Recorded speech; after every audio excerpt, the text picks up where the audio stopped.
Yeah, guys, so today I'm going to introduce you to Manitoba in the mainstream occupations.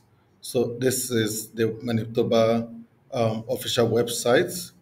If you come to this website, you're going to see the in demand screen list for the Manitoba Provincial Nominee Program. This program is going to attract a huge number of people to come to Manitoba in the next few years. I mean, it's a continuous program, but in the next 2 years, Manitoba is about to employ thousands of migrant workers to move to Manitoba. And I'd like you to, if you're interested in Manitoba, to give it a try because the requirements are considerably low and achievable. So I would like you to go through it carefully with me and see if your occupation is listed in this stream. And if it is, then you consider Manitoba. By the way, Manitoba is a very great province with a lot of uh, high social amenities and a lot of advantages to stay in Manitoba, including quality of life, environment, and a number of factors. So now we're going to look at it. First class is business, finance, and administration occupation. You can see the list are many, but I'm gonna go through them as fast as I can. You can see financial managers, human resource managers, other administrative service manager, insurance, real estate, and financial brokers manager, banking, credit, and other investment manager, advertising, marketer, and public relationship manager, finance, auditors and accountant, finance, financial and investment analyst, financial advisors, other financial services, human resource professionals, professional occupation in business management or consulting, professional occupation in advertising, marketing, and public relations, supervisors, finance and insurance office workers, supervisor, supply chain, tracking and scheduling coordinator occupation, human resource and recruitment officers, court reporters, medical transcriptionists and related occupation, accounting technicians and bookkeepers, administrative officers, property administrators, administrative assistants, legal administrative assistant, production and transportation, logistic coordinator. So, for the next one is natural and applied science and related occupations. So here we're gonna see the engineering and applied science and even the science from natural science and all that. Now let's take them as quick as we can.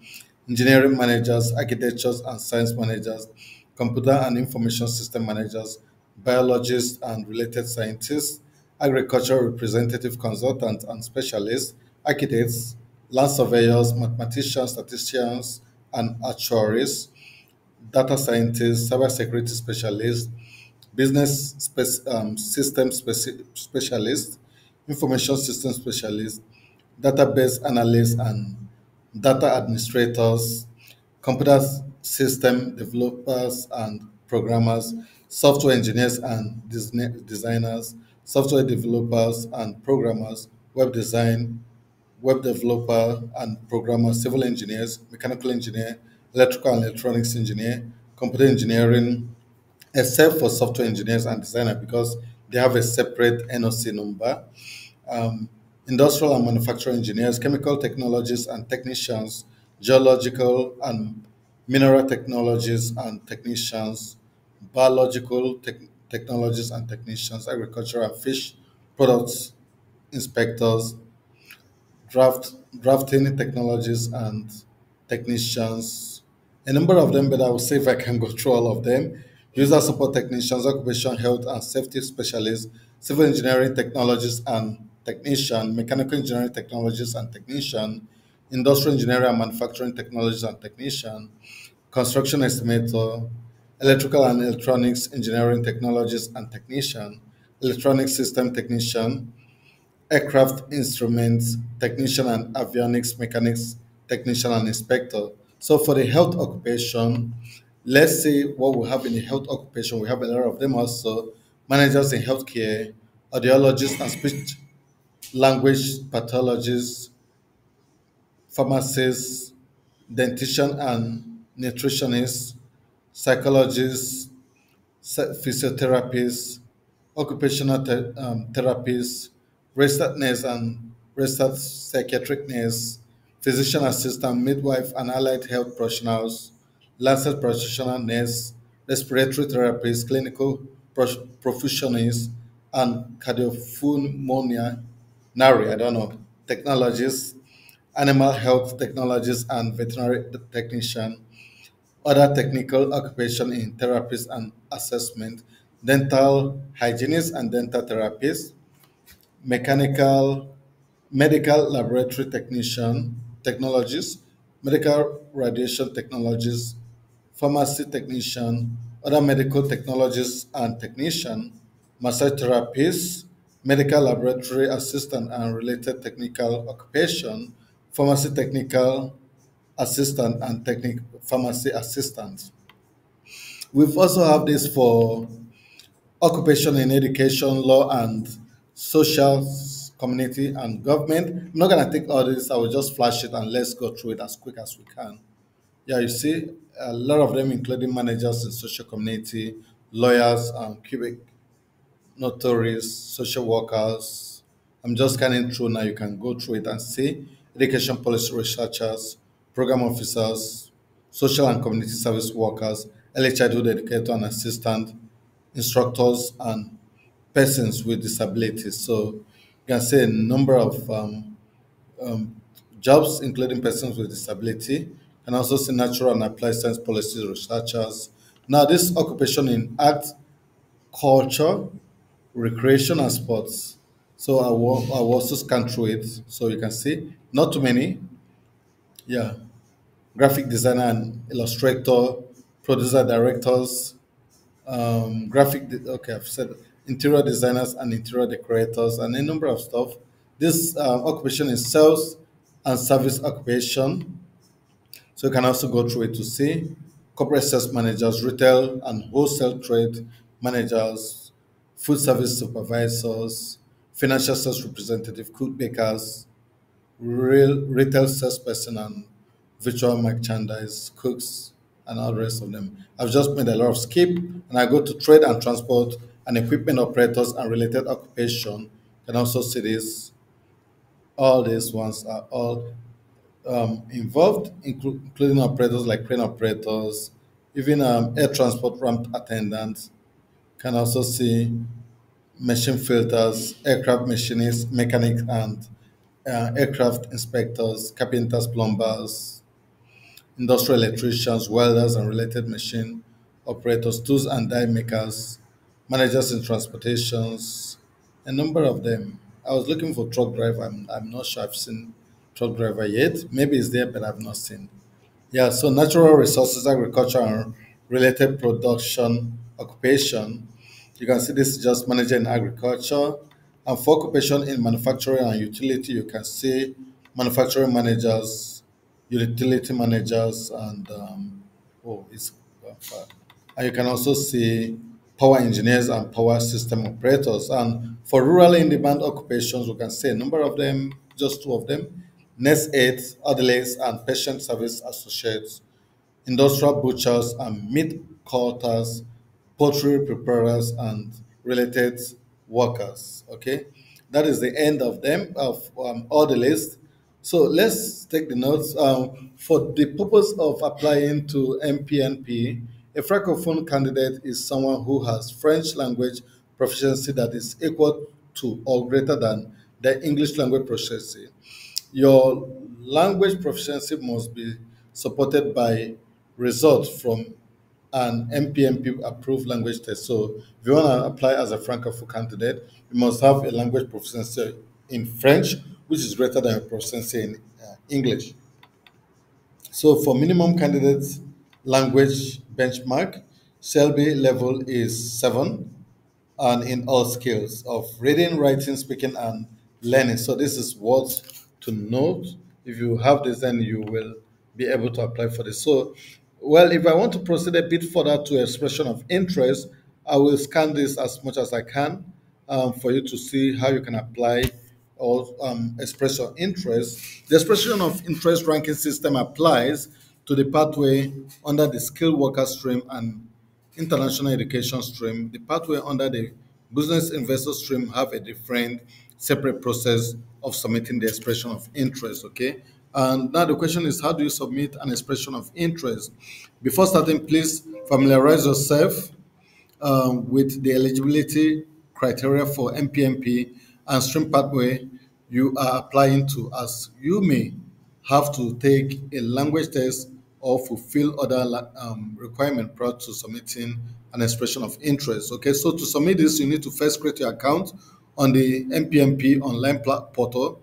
Okay, and once you've done this, you sign in, select create an expression of interest from the option which is provided, then you start filling out the form. So please, you need to ensure that you save a copy of your expression of interest summary report before submitting your EOI, because you may not gain access to it.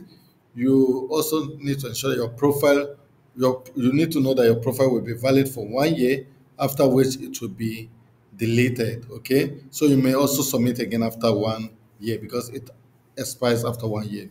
Successful completion of EOI does not guarantee that you're going to be receiving an invitation to apply, but then it is an assurance that they will consider your application.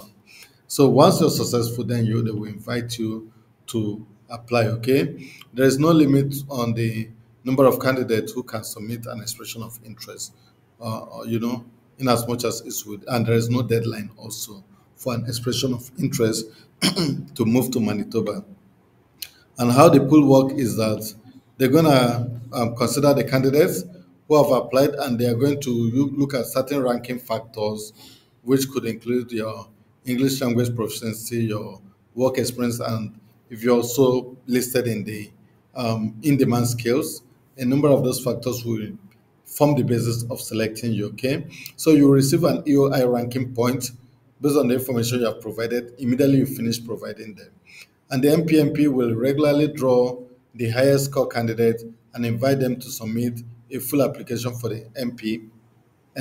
Okay, and if you're invited, then you're also going to use the same login information which you've created to log in and apply for MPMP. How does the ranking system works? The EOI ranking system allocate points based on 6 factors. Number one is language proficiency. Next one is age, work experience, education adaptability, and risk. So this you can see in the summary here. But then as we go down, I'm going to take you through this. For language proficiency factors, okay, if you have a CLB of 8 or higher, you're going to get 25 band, which is the highest. And CLB 7 we're going to fetch you 22 points. CLB 6 is going to fetch you 20 points. CLB 5, 17 points. CLB 4, 20 points. And CLB 3, 0. 3 or lower is 0. Okay? And if you've got second official language of up to CLV 5, you're going to get 25 points. So in language, you can get maximum point of 125 anyway. That's the maximum point. But then you were expected to get 25 points if you hit up to 8, you're gonna get 25 points if you hit up to 8. So that makes you to be in great advantage. Then the next factor is age. If you're about 18 years, okay, you're gonna get 20 if you're 18, and if you're 19, you're gonna get 30. If you're 20, you're gonna get 40. That's like very high score. And if you're within 21 and 45, you're gonna get 70. And for a 640, for 730, for the 820, 4910, 50 or older, you're gonna get 0 points. So you can see how this works. This is a bit for the 21 to 45 is the optimum age for this application, which keeps you at a great advantage. And a lot of people are within this cycle. So this means that it's a good news for a lot of people. Yeah, so the next thing is your work experience. If you've got 1 year work experience, you're gonna get 40 points. And if you got 2 years work experience, you're gonna get 50, 3 years 60, 4 years 75. And if you're fully recognized by a professional licensing body, like you're registered by anybody, you're gonna get 100. But if you are not registered and you've got 10 years, you're gonna get 75 because it's 4 years and above. Okay, so that is the difference. So if you're registered by any province or even Manitoba as an engineer, then you're gonna get 100 points. For education, you're gonna get for a master's or doctorate degree 125, for 2 postgraduate secondary school program at least, 2 years each, you're gonna get 115. For one post-secondary school of 3 years or more, you're gonna get 110. And for one post-secondary program, like a bachelor's degree of at least 2 years, you're gonna get 100. And for 1 year postgraduate program, you're gonna get 70, maybe diploma or something. Trade test, you're gonna get 70. No formal education, you're gonna get zero. Okay, the next thing is adaptability. Here they look at a number of things. If you've got a close relative in Manitoba, you're gonna get 200. They're looking at your connection. If you've got previous authorized work experience in Manitoba, 100. Completed post secondary school in Manitoba, 100. Completed post secondary school Manitoba at least 1 year, 50. Close friend or distant relative in Manitoba, 50.